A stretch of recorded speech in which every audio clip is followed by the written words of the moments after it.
buat tu game ni. Memang tak boleh buat apa dah Los. Kau cakap Los, Mak Di tak boleh pegang Role Jungle tu.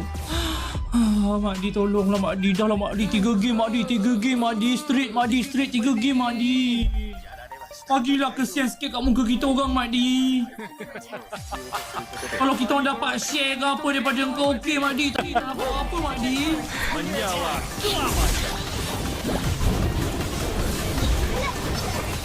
Dekat tapi tak boleh buat apa-apa tu. Semua dia sini. Oh, sakit je dia punya. Dia libat macam tu dia mati terus aku. Sudahlah. 18 kilos. 18 kilos. Memang dia tengah seronok dengan Skyfacer dia tu. Suyul dia. Aku tak boleh buat apa-apa, duk. Ya Allah. Dah lah. Coklat beramai-ramai tu kita ni. Enemy jago, duk. Enemy jago. Simple. Enemy jago, duk.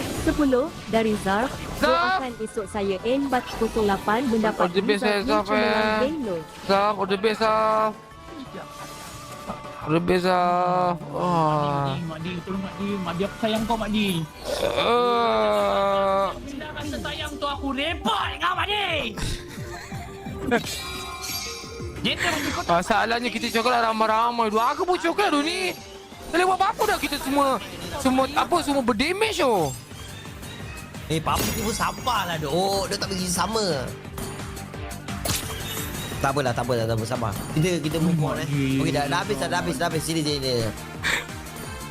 Oh, Allah penatlah Mak Di. Mak Di. Tolonglah Mak Di, sudahlah Mak Di. Ya, capek.